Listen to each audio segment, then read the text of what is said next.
오늘 제목은 1절에 보면 그러므로 사랑을 받는 자녀같이 너희는 하나님을 본받는 자가 되고 이렇게 나옵니다. 그래서 오늘 말씀의 제목을 사랑을 받는 자녀라는 제목으로 함께 말씀을 나누려고 합니다. 사랑을 받는 자녀라는 말은 하나님의 절대 관심을 알아야 사랑을 받겠죠. 그래서 우리가 자녀들도 그렇지 않습니까? 아버지 또 부모의 사랑을 받을 때 보면 부모가 뭐에 관심 갖고 있는지 그걸 잘 파악하고 있어야 되죠. 부모가 원하는 걸 잘 이해 못하면 사실은 자녀라도 사랑하는 마음이 잘 안 생기잖아요. 그러니까 이 부모가 뭘 원하는지 이거를 잘 파악하는 게 중요하죠. 그래서 우리는 하나님의 절대 관심을 잘 알아야 됩니다. 자, 하나님의 관심은 어디에 있는가? 그것을 알기 위해서는 우리는 창세기를 좀 살펴볼 필요가 있어요. 창세기를 보면 모든 인간은 원래는 하나님의 형상대로 창조됐죠. 그래서 영적 존재인데 그 인간에게 아무도 피할 수 없는 문제가 온 것을 성경은 말하고 있습니다. 그것을 이제 운명이라고 하는데 운명처럼 우리를 붙잡고 있는 게 있는 거죠. 그게 뭐냐? 창세기 3장 1절로 6절에 보니까 사단에게 속아서 인간이 완전히 멸망에 이르게 된 영적으로 죽은 상태가 되는 사건이 있었다는 겁니다. 이것이 성경은 뭐라고 말하냐면 이것이 우리의 모든 재앙의 원인이다라고 하는 거죠. 그래서 우리는 재앙의 원인을 자꾸 사람에게 찾거나 환경에 찾지만 성경은 재앙의 원인을 하나님과 분리된 데 있다라고 얘기합니다. 그래서 성경은 끊임없이 뭐에 관심이 있냐? 인간이 어떻게 하면 하나님을 만나게 할 것인가 하는 겁니다.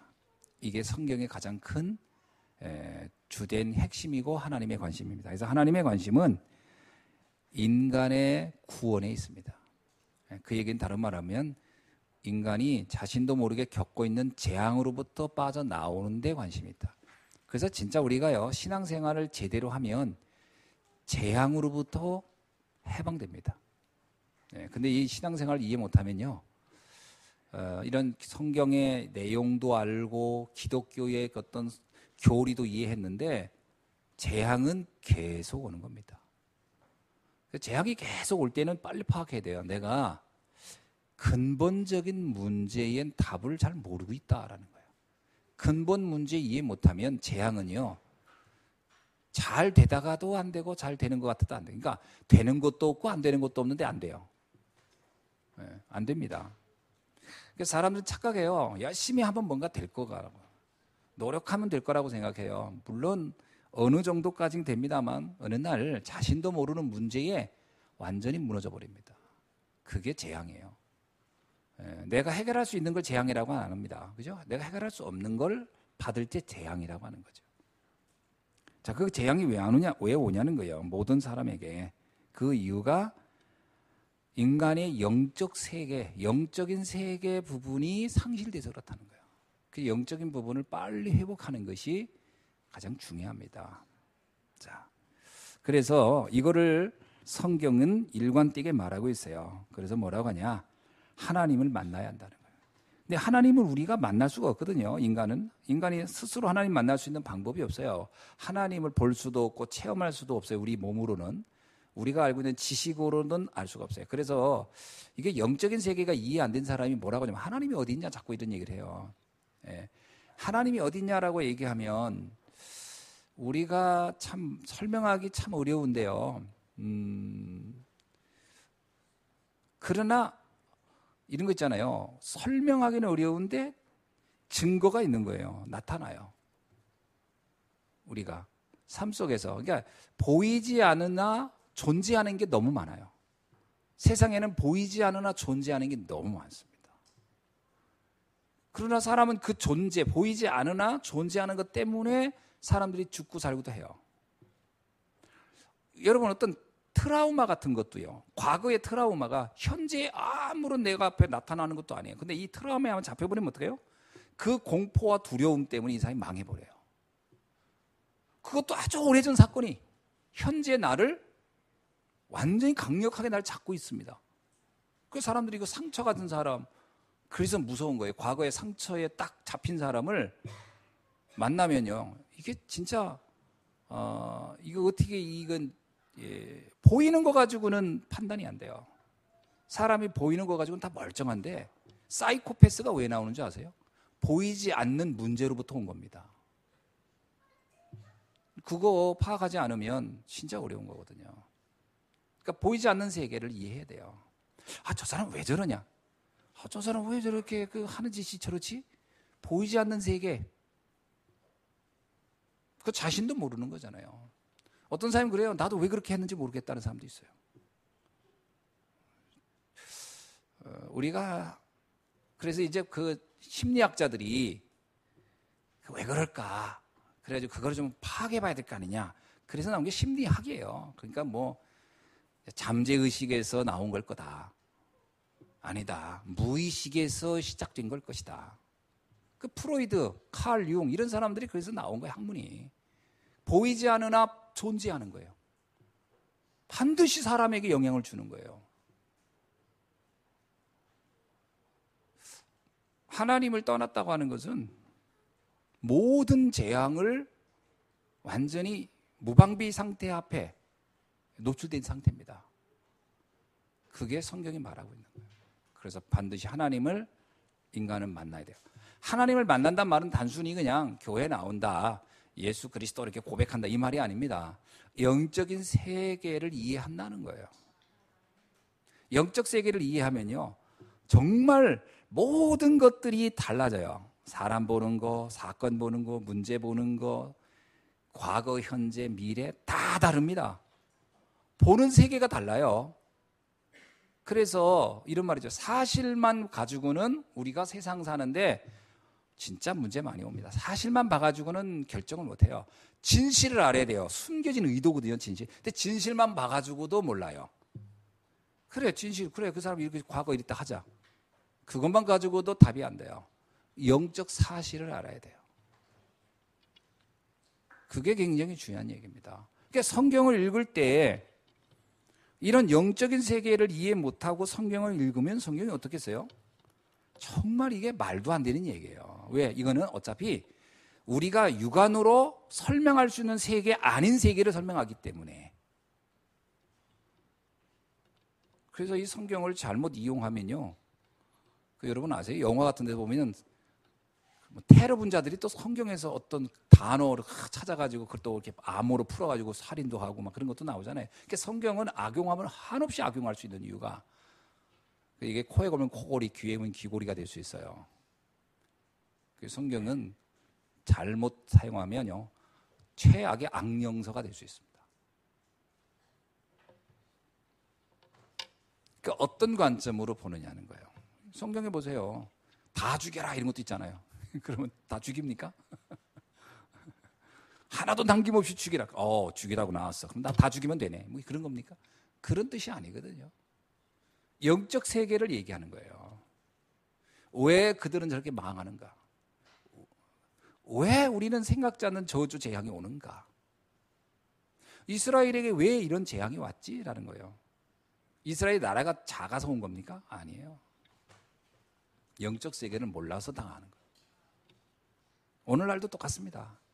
공부를 안 해서 여러분이 어렵게 삽니까? 돈을 안 벌어서 어렵게 삽니까? 가장 이상적인 사람을 안 만나서 어렵게 삽니까? 그것도 아니에요. 사람들은 자기 나름대로 가장 잘한다는 걸 선택한다고 해요. 그런데 그게 문제가 올 땐 거기에서 나에게 생각지 않은 문제가 막 터지는 거예요. 보이지 않는 세계. 그래서 사람들이잖아요. 시작할 때는 좋았는데 결과가 왜 이러지? 자기도 모르는 거예요.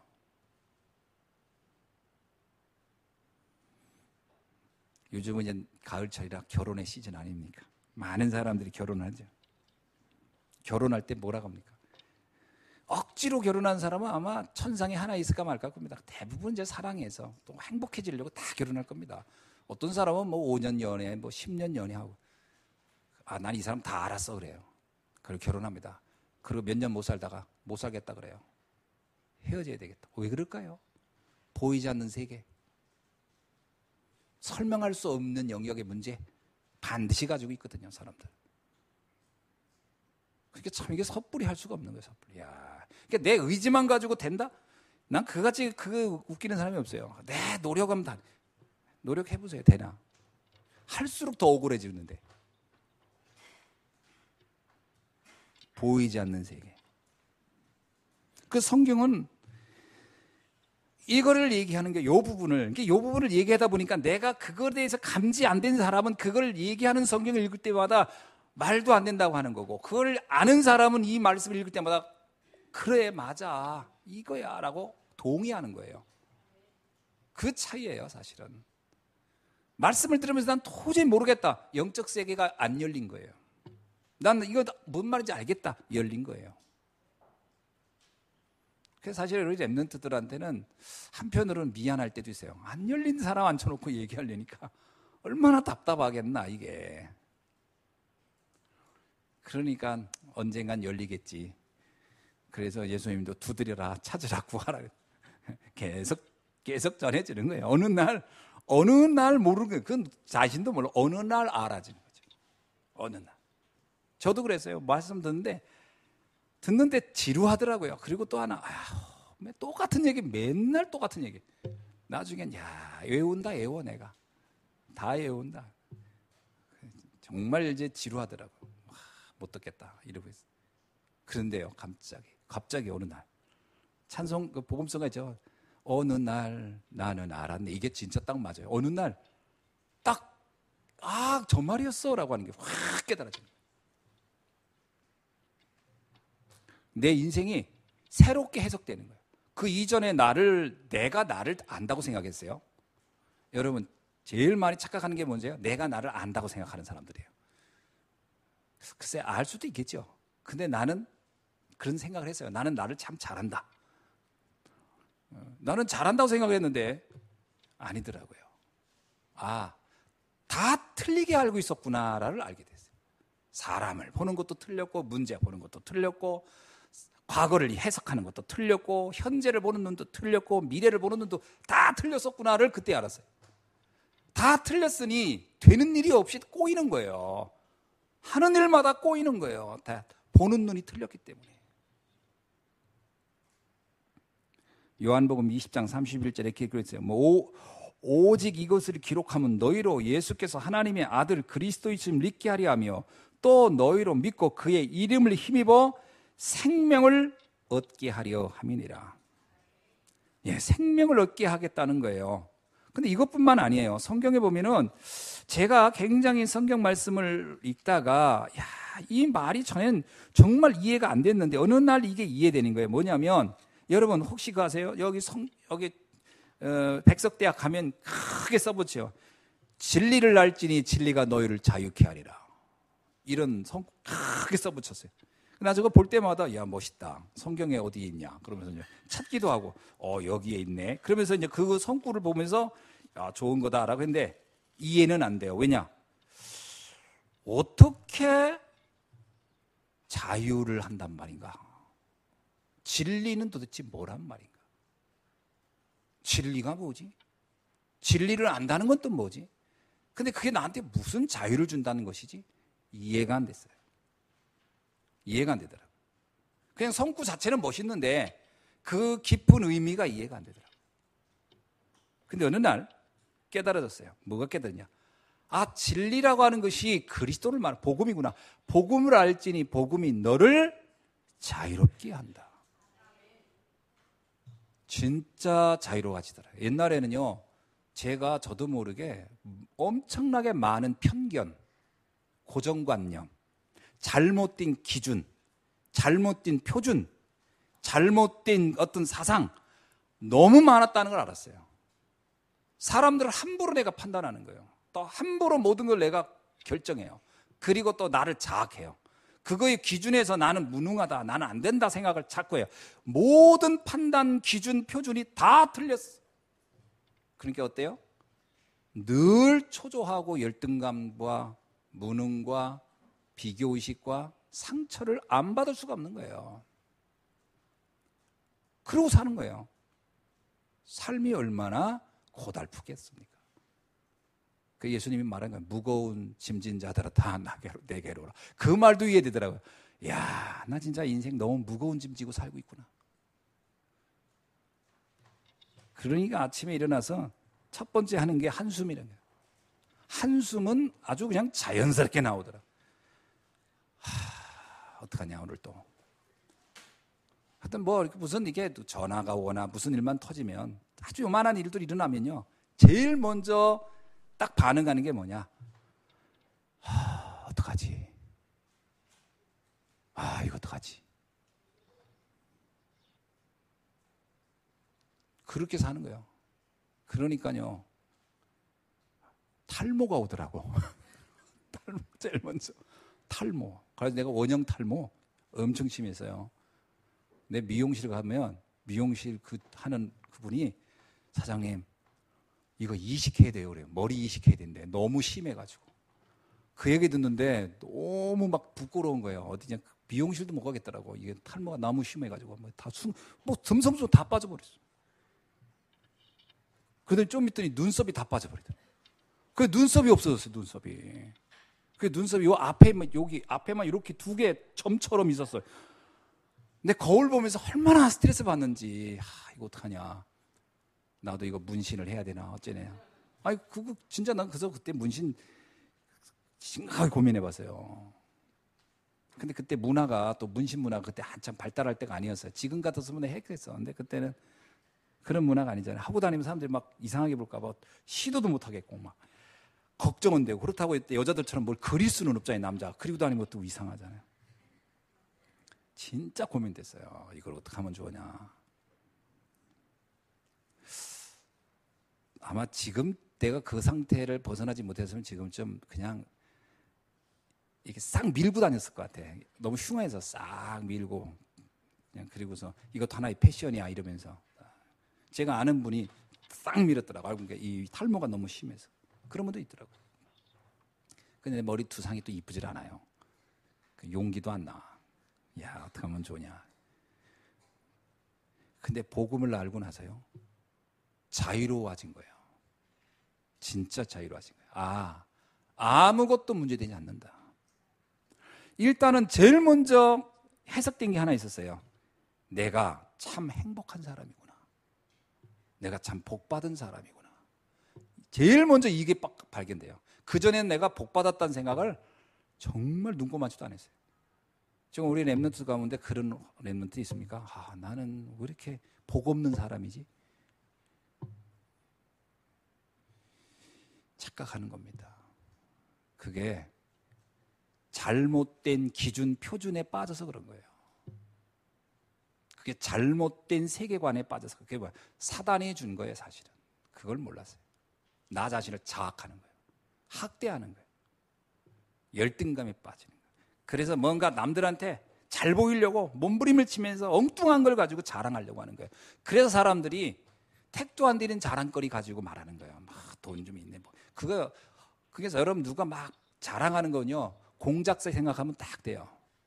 공작새 잘 보세요. 깃털 쫙 펴고 그 뒤는 아무것도 없어요. 뒤는 아무것도 없는 게 앞에만 이렇게 쫙 하고 그러고 있는 거예요. 인생을 다. 뒤로 가보세요. 속된 말로 개털이지.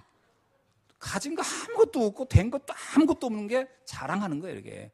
사람이 그렇게 사는 거예요. 왜? 너무 자기 자신이 비참해서. 늘 누군가 부러워하고 비교하고 나는 왜 저렇게 못하냐고. 그 사람을 가보세요. 그 사람이 과연 내가 그렇게 생각한 만큼 그렇게 대단히 행복한 사람인가? 안 그렇습니다. 그 사람 역시 또 다른 문제 속에 빠져서 허대고 있는 거예요. 이게 보여야 돼요. 그래야 내가 행복한 사람이었구나.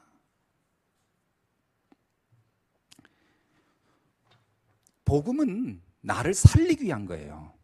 나를 죽이려는 게 아니에요. 복음을 알면 아는 것만큼요. 정말 내가 행복해지는 거예요. 이런 거였구나. 그리고 얼마나 자유로운지 몰라요.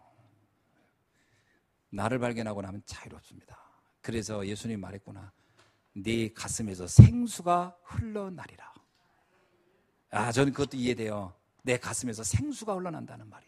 기쁨이 막 나. 행복, 감사. 그래서 행복하다, 감사하다 이 말이 그냥 자연스럽게 나오기 시작해요. 예전에는요, 날씨가 좋아도 저게 날씨가 좋다고 느끼질 않았어요. 날씨가 좋으니까 더 스트레스 받아요. 왠지 아세요? 저 좋은 날에 머리 좋은 놈들은 더 열심히 뭔가를 하겠구나, 이런 생각을 한다니까. 비 오면요, 비까지 와가지고 내가 뭐 좀 하려면 하지는 못하게 되네. 모든 게 부정적인 거예요. 제가 학교 다닐 때 저희 학교에 벚꽃나무가 가득했어요. 벚꽃이 쫙 폈는데 그 벚꽃을 보면서 이랬어요. 너는 재수없게 벚꽃은 펴가지고 사람을 기분 나쁘게 만드냐? 내 이랬다니까. 그 벚꽃이 아름답다고 보이는 게 아니라 기분 나쁜 거예요. 그래서 내가 알겠더라고요. 왜 다정에 가는 사람을 죽이고 싶은 마음이 왜 생길까?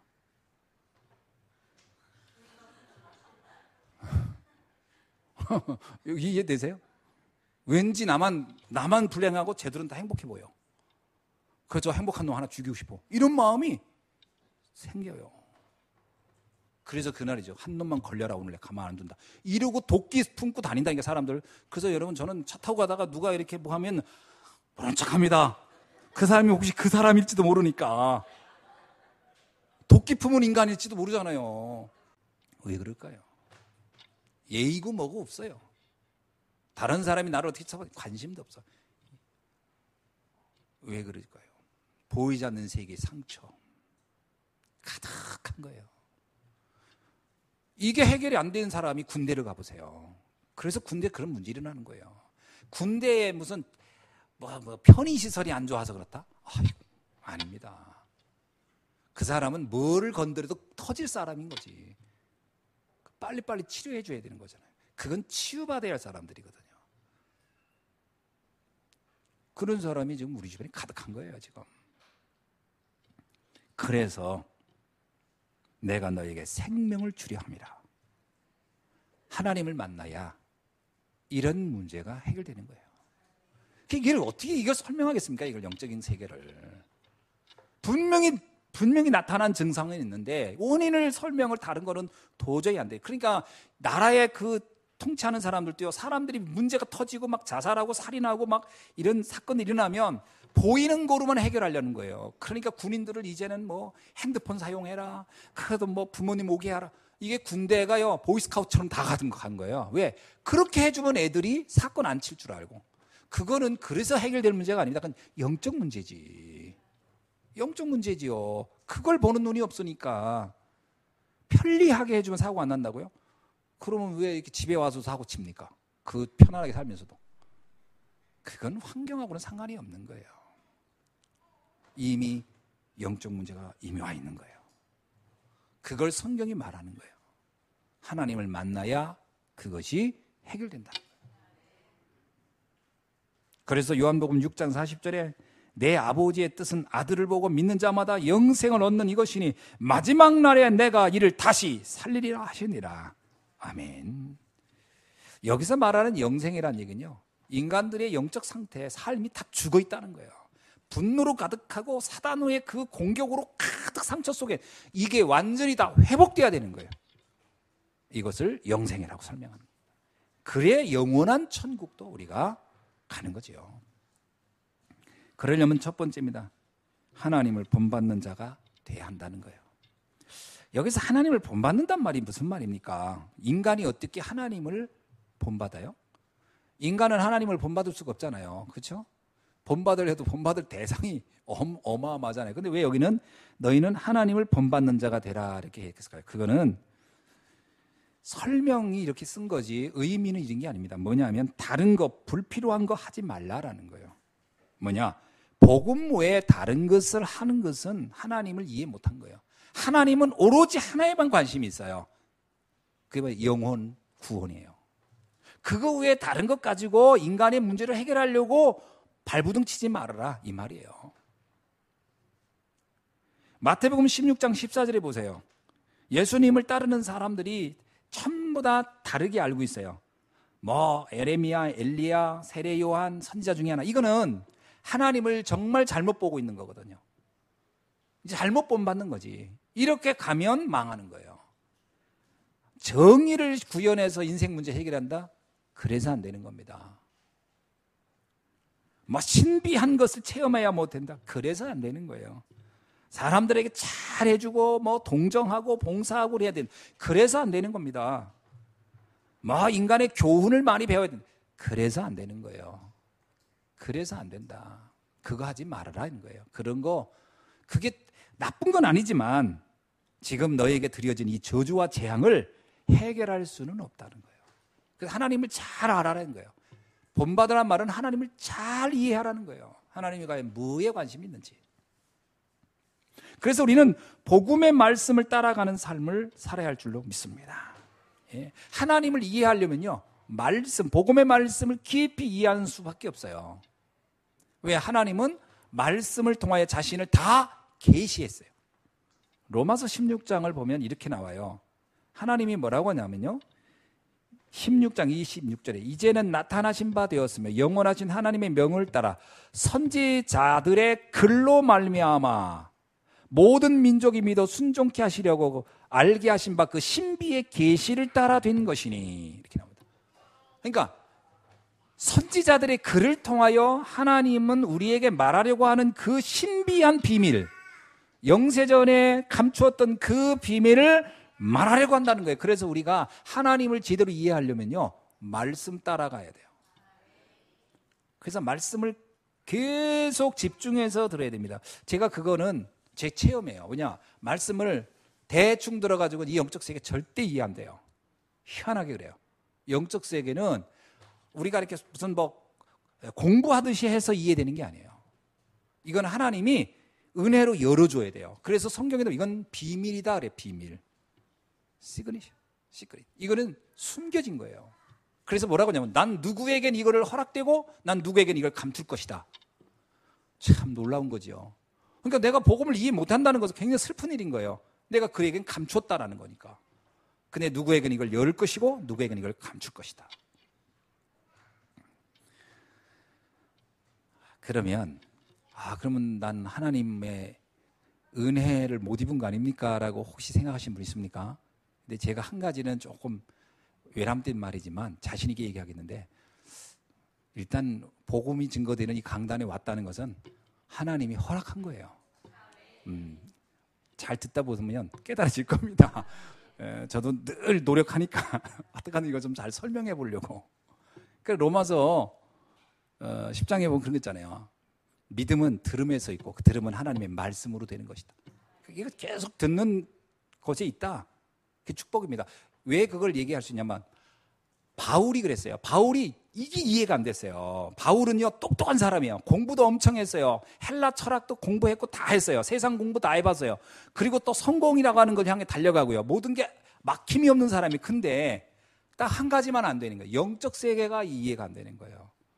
그게 이 바울의 문제였어요. 그러니까 영적 세계가 문제가 안 되니까 다 갖추고 있고 최선을 다하는데 자기 삶은 어때요? 이상하게 안 되는 거예요. 그래서 뭐라고, 나는 공고하다 이렇게 해서, 내 삶은 왜 이렇게 힘드냐 이렇게 해서. 근데 은혜지. 이 사람이 기독교인을 핍박하는데 다닌 것이 축복이었어요. 왜? 기독교인을 핍박하고 잡으려니까 기독교인들이 하는 얘기를 들어봐야 되거든. 저 인간이 진짜 기독교인인지 아닌지, 저 인간이 이상한 말을 하는지 아닌지 알아봐야 되거든. 그냥 아무나 관상 보고 잡을 수는 없는 거니까. 그러니까 기독교인들이 설교하는 자리에 가게 되는 거예요. 바울이 가서 듣게 되는 거예요. 같이 이렇게 저놈이 기독교인이 맞구나 아니구나 이 가려야 되니까. 그러는 중에 스데반의 설교를 듣게 된 거예요. 스데반의 설교 가만히 들어보니까 성경 가지고 설명하는데 나도 다 알겠던 얘기거든. 그런데 이게 풀어가는 게 달라. 적용하는 게 다르고 해석이 달라. 저게 이상하네. 저 어떻게 저렇게 해석하지? 그게 바울의 축복이었어요. 살인자 바울이 그걸 들으면서 깨닫게 된 거예요. 저게 영적인 세계구나. 그 은혜지요. 그 절이 있었다는 게 은혜였던 거지. 그죠? 그때 당시에 다 바울처럼요, 다 이렇게 기독교인들 꼭 핍박하러 다닌 사람들이 다 그런 건 아니었어요. 특정한 사람들만 그랬지. 근데 그 특정한 사람이 바울이었다니까. 그러니까 오늘 또 여러분이 생각장치 우리 엄마가 이렇게 자꾸 나보고 교회를 가라고 자꾸 끌고 오네 여기까지. 그게 특정한 사람 중에 하나인 거예요. 아니 옆에 집 아이들은 그렇지도 않은데 왜 나한테만 이렇게 할까? 하나님이 특정한 인물로 날 선택한 거예요. 우리 부모를 만나서. 아멘. 은혜인 겁니다 그거. 그래서 자꾸 들어보세요. 어느 날 이해돼요 그 세계가. 아 저거였다. 그렇잖아요. 뭐 영어도 하나 모르는 사람 보고 앉혀서 영어 들으라면 처음엔 못 알아듣잖아요. 뭔 말인지. 근데 계속 듣다 보면 귀가 열린다 그러잖아요. 그죠? 아, 뭔 말이구나. 그런 겁니다. 음악도 그래요. 음악도. 제가 지금 아직도 이해 안 되는 건 뭐 현대 음악 이런 건 저는 이해가 안 돼. 도대체 현대 음악이 그게 뭔 음악이지 싶어. 막 시끄럽고 때려 부시고 막 그러는데. 저 젊은이들 음악도 내가 모르겠더라고. 그렇게 참. 근데 내가 이제 BTS 음악을 계속 들어봤거든. 이게 좀 문화 코드니까. 그 방탄소년단 음악을 계속 들어봤어요. 그랬더니 아 무슨 코드를 가지고 어떻게 하는 왜 사람들이 저게 좋아하는지 조금 알겠는 거예요. 그래서 그런 거구나. 그러니까 나도 들리는 거예요 이제. 난 랩이 그게 무슨 노래인지도 그게 뭔 노래야 그게 중얼대는 게 중얼 그게 무슨 노래가 그런 게 있어. 근데 랩도 이해가 되는 거예요. 랩도 어떤 선율이 있구나. 그리고 랩은 어떤 메시지를 전하려고 하는 게 있고 랩을 통해 그들의 그 답답함을 표현하려고 하는데 이게 이 음률이 짧은 거는 이게 뭐 시적이잖아요. 이렇게 딱 새가 운다 뭐 이렇게밖에 못 하잖아. 근데 이 랩은요 그거를 주저 다 설명하는 거야. 리얼하게. 그런 게 있구나. 이런 것도 내가 알겠고요. 뭔가 조금 다른 그런 어떤 문화 코드구나. 자꾸 들으니까 이해되더라니까. 똑같습니다. 예. 그러니까 내가 이제 꼰대 소리 안 들으려고 뭐 이렇게 저렇게 이제 왜 이 코드를 알아야 되니까. 복음도 마찬가지예요. 들어야 돼요. 들으면 열려요. 자꾸 듣다 보면 어느 날 그 세계가 팍 열려요. 그래서 계시록 1장에 이런 말씀이 있어요. 계시록 1장 3절에 이 예언의 말씀을 읽는 자와 듣는 자가 그리고 이걸 지키는 자가 복이 있다. 아멘. 여러분 내가 복음의 말씀을 이렇게 읽기만 해도요 처음엔 뭔 말인지 모르지만 이렇게 읽어보면서 그 읽고 있다. 또 이런 말씀을 듣고 있다. 그 자체가 복인 거예요. 그 자체가 복이라니까. 그러면 하나님의 뜻을 알게 돼요. 하나님의 뜻은 뭐다? 내가 그리스도를 통하여 영원한 축복을 누리려고 하는 것이고 이것을 그리스도를 통해 주시려 하는 거구나. 그래서 내가 정말로 그 예수가 그리스도 되신 분이 이 땅에 오셔서 나를 모든 저주와 재앙과 사단의 권세에서 해방시켰다는 말이 이 말이구나.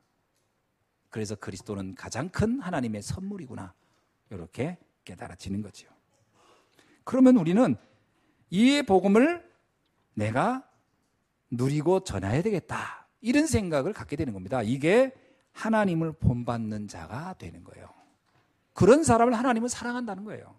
그런 사람을 사랑한다. 두 번째, 내가 누구인지를 알아야 하나님의 사랑을 받습니다. 그죠? 내가 누군지를 모른다는 것만큼 슬픈 건 없어요. 그래서 우리가 내가 누구냐라고 하는 이 자기 정체성을 깨닫는 것이 아주 중요합니다. 나는 누구냐? 여기 성경 오늘 본문에 보면요. 5장 3절에 보니까 뭐라고 써있죠? 이렇게 나옵니다. 내가 누구냐를 그 3절 끝에 보면 이는 성도에게 마땅한 바니라. 나는 성도라는 겁니다. 따라합시다. 나는 성도다.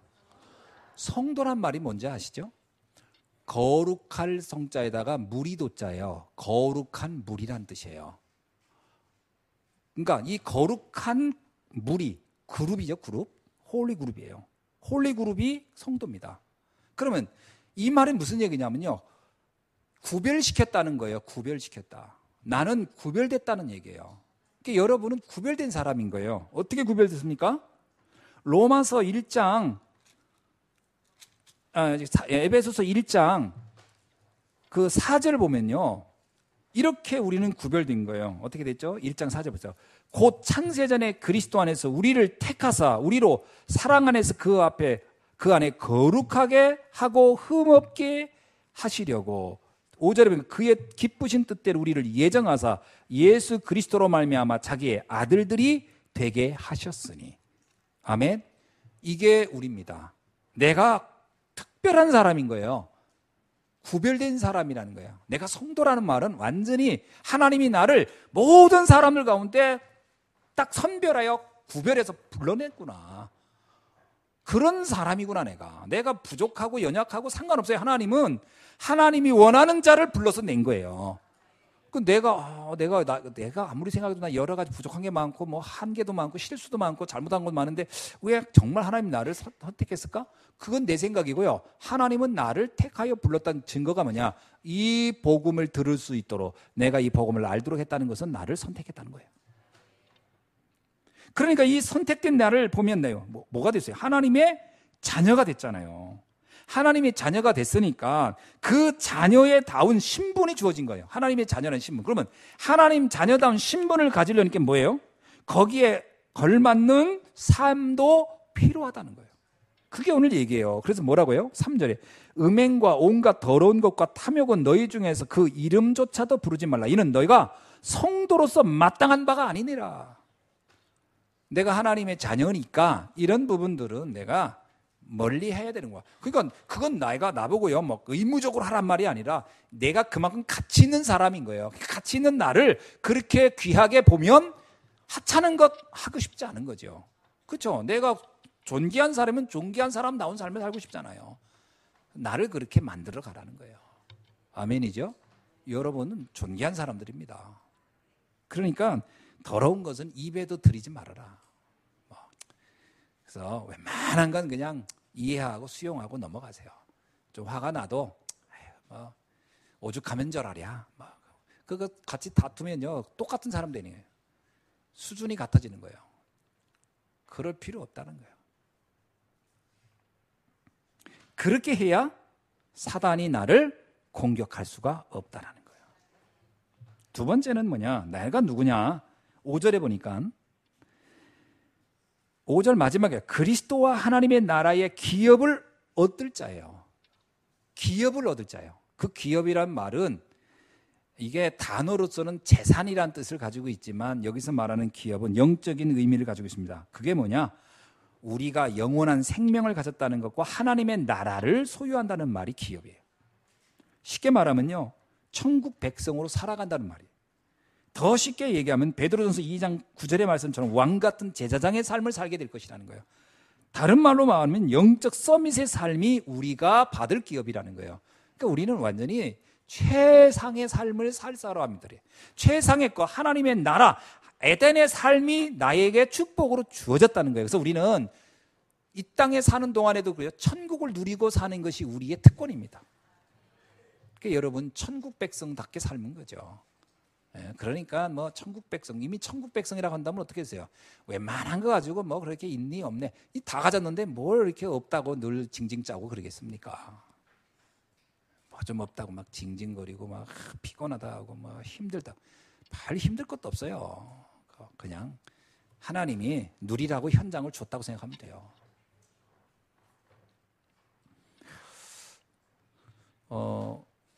옛날 같았으면 뭐 이렇게 어떤 일들이 주어지고 뭐 그러면요, 피곤하다 뭐 이런 생각을 많이 했을 것 같아요. 근데 저는 언제부턴가 어떤 일들이 저한테 주어지거나 미션이 주어지면 또 하나님이 나를 인정했구나, 또 하나님이 이걸 할 수 있는 사람은 나를 허락했구나, 이런 생각이 드는 거예요. 실상 안 그렇습니까? 여러분이 만약에 지금 몸이 안 좋아서 병원에 중환자실에 누워 있어 보세요. 아무것도 할 수 없어요. 지금 뭔가를 내가 일할 수 있고 뭔가를 한다는 건 이미 내게 하나님이 허락한 거예요. 할 수 있는 능력이 있고 그런 건강도 주어졌고 다 할 수 있으니까 주어진 거니까 감사한 거예요. 안 그렇습니까? 그러니까 뭐 아무것도 걱정할 수 없고 하나님이 나의 갈 길을 다 안내해 주신 거예요. 인도하신다. 특히 요셉을 보세요. 요셉이 걸어가는 길을 보세요. 물론 객관적으로 보면은 노예였고 또 가서 또 죄수로 살고 그랬잖아요. 근데 요셉이 그것을 그렇게 해석하지 않았어요. 뭐냐면 이건 내게 하나님이 주신 기업이라고 생각한 거예요. 이것이 내 천국이다. 우리가 이걸 놓치면은요, 하나하나 다 걸려. 뭐 사사건건 이건 이래서 안 되고 저건 저래서 안 되고. 그러면 어떤 삶을 원하십니까? 어떤 삶을요? 모든 사람이 떠받쳐 주는 거? 그거요, 오래 못 살아요. 왕들이 그랬잖아요. 운동도 대신해 주고 다 씹어서 주고 막.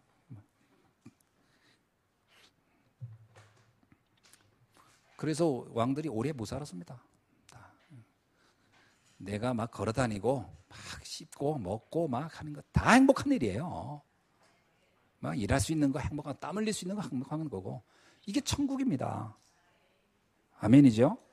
예, 이게 내게 준 기업이라니까. 이 현장에서 하나님 나라를 누리라는 거예요. 여기서 내가 못 누리는데 이런 거예요. 집안에서 해는 바가지가 막 밖에 나가면 안 셉니까? 세지. 여기서 행복하지 않은 사람이 밖에 나가면 행복해집니까? 아닙니다. 행복한 사람이 돈도 버는 거고, 행복한 사람이 일도 하고, 그죠? 일해서 행복한 게 아닙니다. 돈 벌어서 행복한 게 아니라 행복한 사람이 돈 버는 거예요. 근본적으로 내 안에 아무도 빼앗을 수 없는 행복을 가진 내가 살아가는 거예요. 그러니까 다윗이요, 행복한 사람이에요. 그러니까 행복한 그가 때로는 노예, 목동이었지만 그게 문제가 안 돼요. 또 사울왕한테 쫓겨요. 그거 가지고 그거 죽고 싶다 뭐 이러잖아요. 여호와는 나의 목자시니 난 부족함이 없다. 기가 막히잖아요. 사망의 음침한 골짜기를 내가 갈지라도 난 해바람을 두려워하지 않는 것은 주께서 나와 함께 하심이라. 나는 부족한 게 없다. 그게 다윗이 했던 고백이에요. 그 현장이 나의 기업이라는 거예요. 그것이 나의 천국이라는 거예요. 누가 감히 거기에 이기겠습니까? 사단이 어떻게 공격하겠어요? 불평불만을 하니까 사단이 거기 계속 개입해가지고 계속 인생이 더 무너지는 거지. 그래서요, 범사에 감사하라, 쉬지 말고 기도하라, 모든 일에 기뻐하라. 그거는요, 기업을 가진 자에 할 수 있는 가장 최선의 방법인 거죠. 그래, 나 감사한 거다.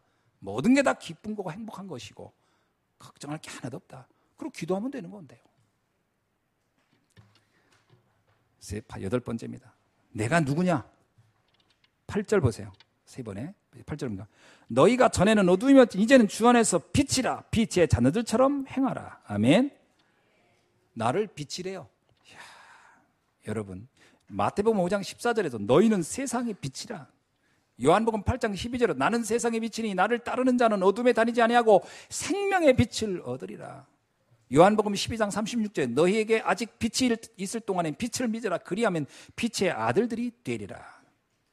저와 여러분요, 어둠을 몰아내는 빛인 겁니다. 아멘. 빛의 기능의 가장 큰 기능이 뭐죠?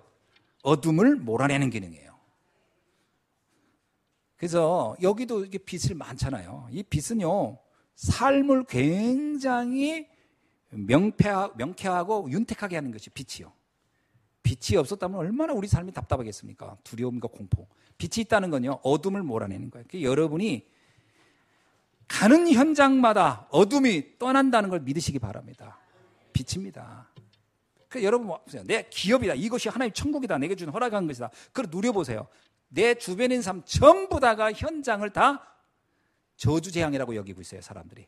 여러분이 가 있는 현장 보세요. 사람들이 다 불평불만해요. 열이면 열 전부 다 원망불평하고 살아요. 그렇죠? 다 그렇죠. 학교 가보세요. 원망불평. 잘 사는 집 가보세요. 걔도 원망불평. 못 사는 집 가보세요. 원망불평. 희한해요. 잘 사는 부모 때문에 원망불평, 못 사는 부모 때문에 원망불평, 건강에도 원망불평. 다 원망불평하고 살아요. 하나도 예외가 없어요. 거기에 여러분이 빛이 되어야 되는 겁니다. 가서 감사해 보세요. 행복해 보세요. 하나님의 은혜를 누리고 입서요. 그러면 그 주변 사람이 다 바뀌어요. 이게요, 마치 이렇게 무슨 누룩이 번지듯이 번져갑니다. 희한하게. 그래서 사람들이 서서히 원망불평이 없어져요. 그렇게 돼야 되는 거예요. 그게 빛인 겁니다. 살릴 수 있는 사람들이에요. 굉장한 겁니다, 이거. 그러니까 내가 있는 현장 맨날 다퉈요. 내가 빛을 못 내리고 못 붙이고 있는 거야, 내가. 내가 같이 그 현장에서 내가 어둠을 심어버리면, 여러분, 내가 같이 어둠을 심어버리면 어떻게 되겠습니까? 그러니까 뭐 나도 힘들고 다 힘든 거지. 그러지 마셔야 돼요. 빛을 비춰야 돼요. 그 빛의 열매는 뭐다? 착함, 의로움, 진실함이 나타날 것이라는 거예요. 그게 오늘 나오는 메시지입니다. 9절에. 빛의 열매는 모든 착함과 의로움과 진실함이 있느니라. 쉽게 말하면요, 모든 사람을 다 살릴 수 있다는 거예요. 다 살릴 수 있다. 자, 큰 세 번째입니다. 어떻게 사랑을 받는 자녀가 되느냐? 하나님을 기쁘시게 하는 것을 알아야 돼요. 그 10절에 나오죠. 주를 기쁘시게 할 것이 무엇인지를 시험 알아보라. 하나님을 기쁘시게 하는 방법이 뭘까요? 2절에 있습니다. 그리스도께서 너희를 사랑하신 같이 너희도 사랑 가운데 행하라. 그렇습니다. 하나님의 사랑 가운데 행하면 돼요. 하나님의 사랑은 어떤 사랑이죠? 요한일서 4장 10절로 11절입니다. 사랑은 여기 있으니 우리가 하나님을 사랑한 것이 아니요 하나님이 우리를 사랑하사 우리 죄를 속하기 위하여 화목제물로 그 아들을 우리에게 보내셨습니다. 사랑하는 자들아 우리도 이와 같이 우리를 사랑하신즉 우리도 서로 사랑하는 것이 마땅하도다. 하나님의 사랑이라는 건요, 뭐 동정심 무슨 뭐 이렇게 박애주의를 얘기하는 게 아니에요. 기독교인들이 하나님의 사랑 그 얘기를 많이 해요. 하나님의 사랑, 그래서 우리도 사랑해야 된다. 무슨 사랑을 한다는 겁니까?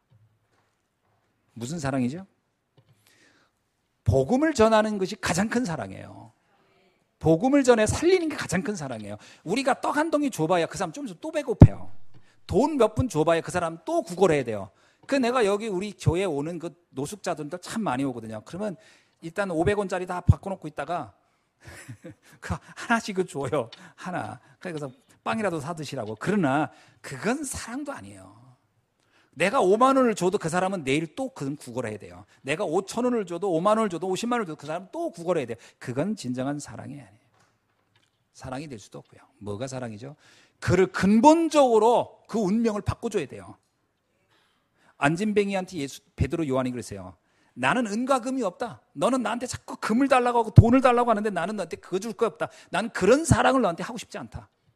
내게 있는 건 네게 주노니 나사렛 예수의 이름으로 일어나 걸어라.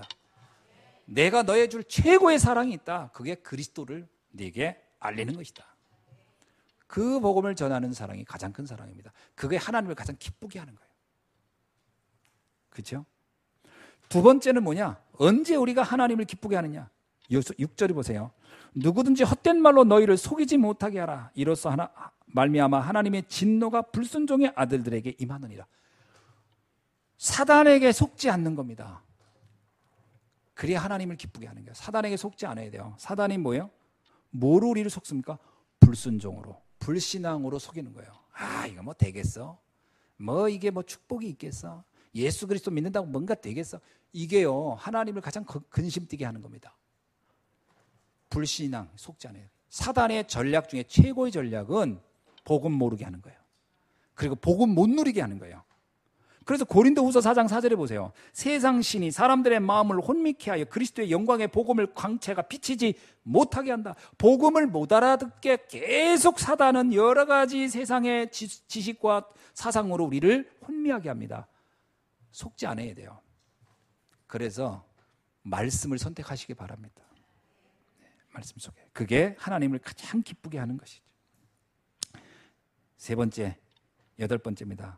빛의 자녀로 행하라. 이게 빛의 자녀. 8절에 나오죠. 너희는 전에는 어둠이었는데 이제는 빛의 자녀들처럼 행하라는 거예요. 빛의 자녀는 뭐죠? 베드로전서 2장 9절에 보니까 너희는 택하신 족속이요 왕 같은 제사장이라. 거룩한 나라요 그의 소유된 백성이니 이는 너희를 어두운 데서 불러내어 그의 기이한 빛에 들어가게 하신 이 아름다운 덕을 선포하게 하려 하심이니라. 정말 이 그리스도의 복음에 이 복음을 증거하는 왕 같은 제사장이요 선지자 같은 사명이 우리에게 주어진 줄로 믿습니다. 자, 말씀을 맺습니다. 지금부터 하나님의 사랑을 받는 저와 여러분이 가져야 할 한 가지 비전이 있고 천명이 있다면 237개 나라 살릴 절대 제자의 응답 속에 들어가야 합니다. 이게 우리가 이제 해야 할 마지막 미션이 돼요. 237개 나라 살릴 절대 제자의 응답.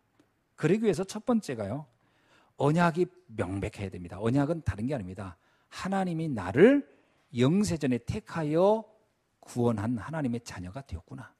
이게 명백해야 돼요. 하나님은 나를 천하보다 귀하게 구별하여 불러 세웠구나. 비전이 뭡니까? 그런데 현상을 보니 사람들이 이 복음 몰라서 거의 다 무너지고 있고 고통 속에 있구나. 그들을 내가 도와야 되겠구나. 이게 나의 비전이 돼야 돼요. 돈 많이 벌어서 행복하게 살자. 이게 비전 되면 안 돼요. 이 세상 사람들을 내가 살려야 되겠다. 꿈이 뭡니까? 근데 하나님은 나에게 지금 나에게 주어진 이 현장, 교회를 통하여, 그리고 내게 주어진 여러 가지 직분을 통하여, 내 그 직임을 통하여 그 일을 하라는 거구나. 이것을 내가 가장 잘하는 사람이 돼야지 라고 하는 꿈을 꾸세요. 그래서 장로는 쟀다면 장로 최고의 장로가 되려고 꿈을 꾸세요. 가장 모델적인 장로가 나 되겠다. 내가 학교에서도 가장 모범적인 이 복음을 누리는 학생이 되겠다. 앞으로 이걸 살리는 최고의 사람이 되겠다. 이런 꿈을 꿔보시는 거예요. 저도 그런 꿈을 꿉니다. 천안에서 가장 모델적이고 가장 성경적인 교회를 내가 이루어야 되겠다. 이런 꿈을 꾸는 거예요. 그러면 그걸 놓고 이미지 매일 나를 점검하는 겁니다. 제일 좋은 게 뭔지 아세요? 말씀을 들으면서 확인하는 거예요.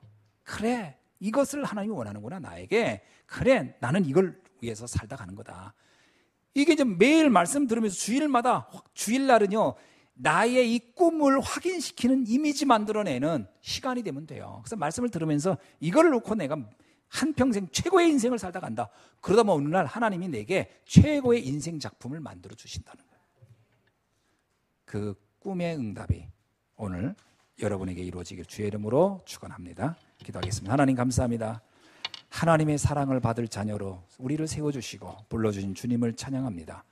오늘 주신 말씀을 통하여 다시 한번 이 시대를 향한 하나님의 계획을 이루어가는 영적 서밋 절대 제자의 축복 속에 들어가게 하옵소서.